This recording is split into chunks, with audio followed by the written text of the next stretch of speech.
সুন্দর আমাদের উপস্থাপনা প্রথমে শুরু করলো। ওকে অনেক ভালোবাসা। সত্যি বৃষ্টি ভুলে আমরা শুরু করছি আমাদের গীতিয়ারে।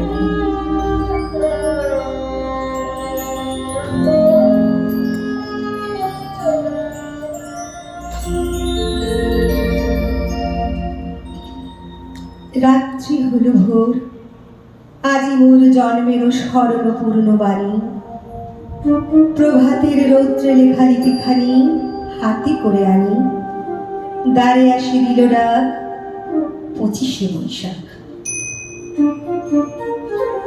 বৈশাখ মানে নববর্ষ ও কবিগুরুর জন্মজয়ন্তী পালন। বাঙালিদের জন্য দুটি উৎসবের দিন। বাঙালির নতুন বছর শুরু হয় রবি শরৎ, তারপরই হয় রবীন্দ্র জয়ন্তী পালন। বৈশাখে ঈশান কোণে যখন মেঘের ঘনঘটা ঝোড়ো বাতাসে রুদ্রমূর্তি ধারণ করেছে প্রকৃতি, তখনই যেন প্রবল শক্তিমত্তা নিয়ে ধরণীতে কবির আগমন। 1268 সালের 25শে বৈশাখের পূর্ণ লগ্নে কলকাতার জোড়াসাঁকোর ঠাকুরবাড়িতে তার আবির্ভাব। বিশ্ব সাহিত্যের সর্বকালের অন্যতম শ্রেষ্ঠ প্রতিভা তিনি। বাংলা তথা ভারতীয় সাহিত্য ও সংস্কৃতির বিকাশ প্রসারে তার অবদান অসামান্য। 38টি নাটক, 13টি উপন্যাস, 36টি প্রবন্ধ, 95টি ছোট গল্প এবং প্রায় 2000 গানের বিশাল সাহিত্য সাম্রাজ্য তার। নির্দিষ্ট সংখ্যায় আবদ্ধ করা যায় না তার বিশালত্বকে। তার সেই অফুরন্ত ভাণ্ডার থেকে কিছু গান চয়ন করে উদিচির এখনকার নিবেদন, তোমায় করি গো নমস্কার।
সুরের আসনখানি পাতি পথের ধারে।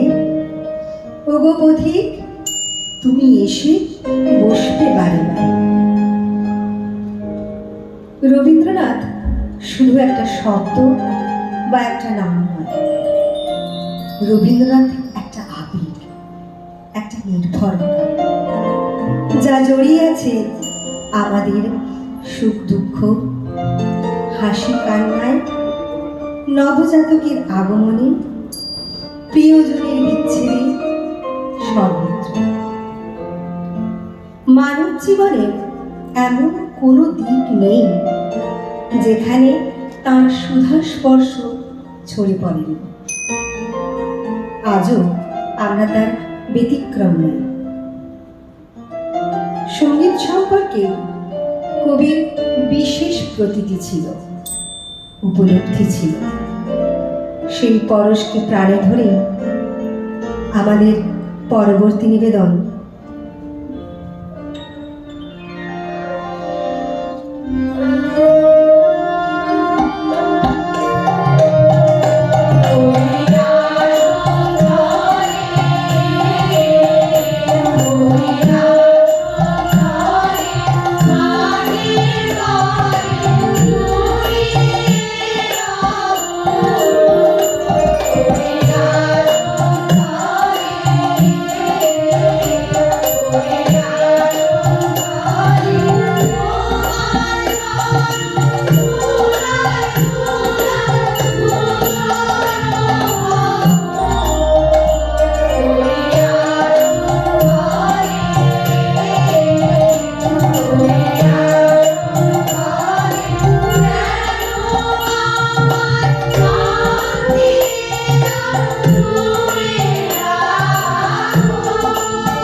বাংলার প্রতিটি ঋতুই যেন ছন্দ হয়ে ধরা দিয়েছে কবির গানের খাতায়।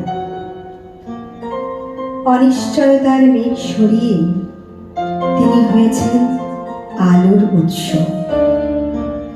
তার লেখনীতে রোদ ঝলমলে দিনের আভাস বাংলা সাহিত্যের অলিগলিতে।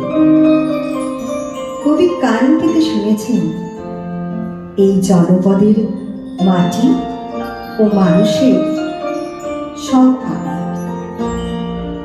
মাটিতে মিশে থাকা পতঙ্গ, চঞ্চল শৈশব কিছুই নজর এড়ায়নি বিশ্বকবি। বিশ্ব প্রকৃতির মধ্যে তিনি দেখেছিলেন অফুরন্ত মাধুর্য। প্রত্যেক কিশলয়ের অব্যক্ত প্রকাশে, প্রত্যেক পাখির কাকলি কুজনে, প্রতিটি কুসুমের ফুটে ওঠায়, প্রতি ঋতুর সমাগম ও অবসানের নীরব পরিবর্তন।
জগৎ ও জীবনকে পাল্টে দেয়। আমাদের মানুষে কল্পনার দিব্য আবির্ভাব ঘটে। সেই দিব্য শক্তিমান যখন আমাদের জীবনের সুরটিকে ধরিয়ে দেন, তখনই সর্বত্র তার উপস্থিতি অনুভব করি। বাঙালির জীবনের সুখ দুঃখ, প্রেম, উৎসব শুরু হয় রবি ঠাকুরের গানে। কবিগুরু শুধু একজন সাহিত্যিক, লেখক বা কবি নন, তিনি একাধারে গায়ক, সুরকার, চিত্রশিল্পী, সর্বোপরি একজন দীপ্তিময় নক্ষত্র। বলা যায় রবি ঠাকুর বাঙালিদের আত্মার সঙ্গে মিশে আছে। তাই তো 25শে বৈশাখ বাঙালির এতটা কাছে। মানব জীবনে সত্যি এরকম কোনো অনুভূতি বোধহয় নেই জানি রবি ঠাকুর লেখেননি।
আমারে তুমি অশেষ করেছ এমন লীলা তব, ফুরায় ফেলে আবার ভরেছ জীবন নব নব।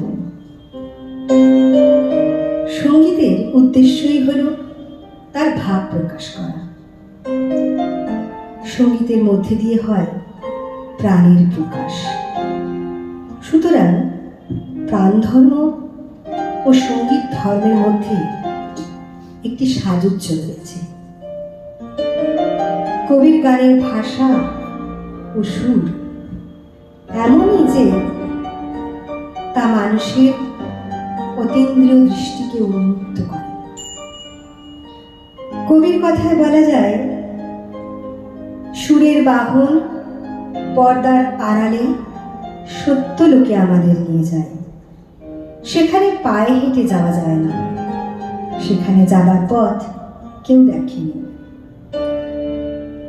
সঙ্গীতের সুর এবং ভাব হল সার্বজনীন এবং বিশ্বজনীন। ভাষার সংকীর্ণতা শিল্পের পরিধিকে কখনো সীমাবদ্ধ করে রাখতে পারে না। শিল্পের বিলুপ্ত মনের স্বচ্ছ সৌন্দর্যের চেতনা যুগে যুগে সৃষ্টিকে এগিয়ে নিয়ে চলেছে দেশ কালের গণ্ডি অতিক্রম।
নতুন করে পাবো বলে হারাই ক্ষণ ক্ষণ ওর ভালোবাসার ধন। দেখা দেবে বলে তুমি হও যে অদর্শন, ওর ভালোবাসার ধন। কবির জীবদ্দশাতেও রবীন্দ্র জয়ন্তী উদযাপন করা হতো। ঘটা করে সাড়ম্বরে এই দিবসটি পালনের মধ্যে দিয়ে বাঙালি জাতি বাঙালির ভাষা ও সাহিত্য, শিক্ষা ও সংস্কৃতি, মন মানসিকতা বিকাশে রবীন্দ্রনাথের মহিরূহপ্রতিম অবদানের প্রতি ঋণ স্বীকার করে। শতবর্ষ পেরিয়েও রবীন্দ্রনাথ যেন শাশ্বত বাঙালির প্রতিচ্ছবি। আজও বাঙালি তার হৃদয়ের সব আবেগ অনুভূতির ভাষা খুঁজে পায় তার গানে। তাই তো আধুনিকায়নের নামে ফিউশন নয়, শুদ্ধ রবীন্দ্র চর্চার বিকল্প নেই বলেই মনে করেন রবীন্দ্র ভক্তরা।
জীবন যখন শুকায়ে যায় করুণা ধারায় এসো, সকল মাধুরী লুকায়ে যায় গীত সুধা রসে এসো। কবিগুরুর সঙ্গীত চিন্তা যেমন ব্যাপক তেমনি বৈচিত্র্যময়। তার সেই অফুরন্ত সৃষ্টির দর্পণে আমরা বারবার নিজেদের নতুন করে আবিষ্কার করি। তার রচিত সঙ্গীতের মাধ্যমে মানুষ সন্ধান পায় এক মহাজাগতিক আলোকপূর্তিকার। সত্যদ্রষ্টা ঋষি রবীন্দ্রনাথের হৃদয়, তার অন্তর চেতনা শাশ্বত সঙ্গীতে সমুদ্ভাসিত। তিনি চাইতেন সকল অবিদ্যার আবরণ অপসারিত হয়ে সবার হৃদয় শুদ্ধ হোক, পূর্ণ হোক পবিত্র সুরের ধারায়, সবার জীবন সঙ্গীতময় হোক। গানের ভিতর দিয়ে আমরা যেন এই ভুবনকে সুন্দরতম দর্শন করি, গ্রহণ করি। এই শুভ কামনা জানিয়ে আজকে উদীচীর প্রথম পর্যায়ের শেষ নিবেদন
গীতি আলেখ্য তোমায় করি গো নমস্কার আমরা প্রত্যক্ষ করলাম, এবং যেটা আমার মনে হচ্ছিল যে মাধবীদিকে প্রথমে ধন্যবাদ, সেই সঙ্গে ছাত্রীদের, যে চমৎকার একটা প্রোডাকশন, যেটা এক সুরে এক তারে বাঁধা, ঠিক যেরকম হয়। খুব ভালো রিহার্সাল হয়েছে, প্রত্যেককে অনেক অনেক ভালোবাসা। মনে হচ্ছে এখন